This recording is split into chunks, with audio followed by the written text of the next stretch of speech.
বাড়িটা প্রথম থেকেই আমাদের কিছু একটা বলার চেষ্টা করছিল, কিন্তু আমরা বুঝতে পারিনি।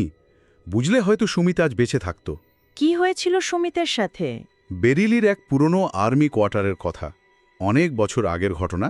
কিন্তু সেই দিনগুলোর কথা মনে পড়লে আজও আমার ভেতরটা কেমন যেন হিম হয়ে আসে। সব শুরু হয়েছিল খুব ছোট ছোট ঘটনা দিয়ে।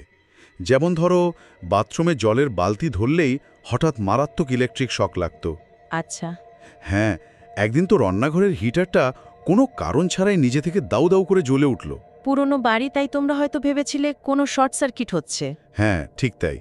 প্রথম দিকে কেউই তেমন পাত্তা দেয়নি, কিন্তু শর্ট সার্কিট তো আর কাউকে শূন্য থেকে ধাক্কা মারে না। ধাক্কা?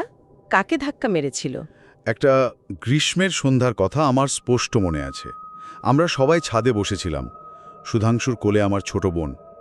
হঠাৎ আমি একদম পরিষ্কার দেখলাম কোনো একটা অদৃশ্য অস্তিত্ব পেছন থেকে সুধাংশুকে সজোরে ধাক্কা দিল।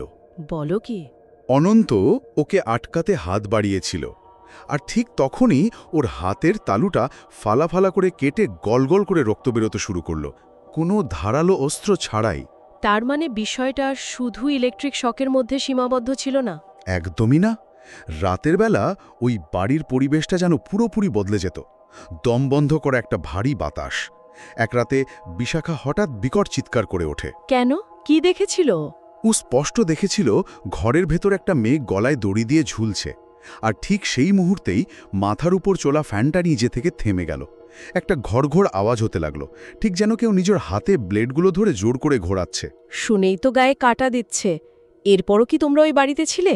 যাওয়ার তো কোনো জায়গা ছিল না তখন।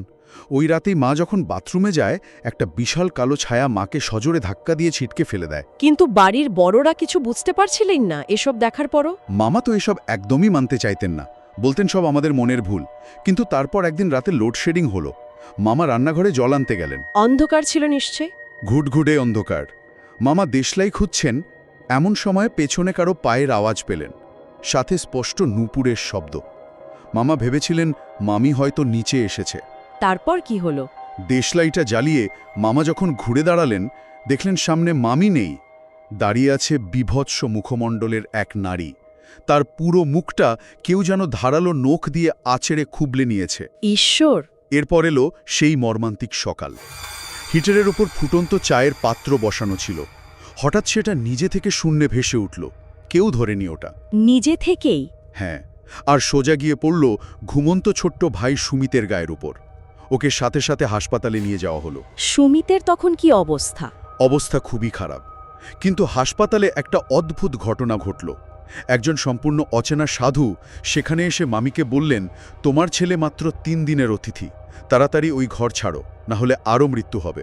সাধুটা আগে থেকেই জানতো তাহলে? ঠিক 3 দিন পর সুমিত মারা যায়। আমরা ওই দিনই বাড়ি ছেড়ে দিই। বেরিলির ওই কোয়ার্টারটা আজও পরিত্যক্ত। কেউ থাকে না ওখানে? কেউ সেখানে টিকতে পারে না। মাঝে মাঝে যখন একা থাকি, আমার মনে হয় কেউ একজন এখনও ওই অন্ধকার ঘরটার ভেতর থেকে আমার দিকে একদৃষ্টে তাকিয়ে আছে। সত্যিই ভয়ঙ্কর। এই ধরনের আরও কন্টেন্টের জন্য ইউটিউব চ্যানেলটি সাবস্ক্রাইব করুন।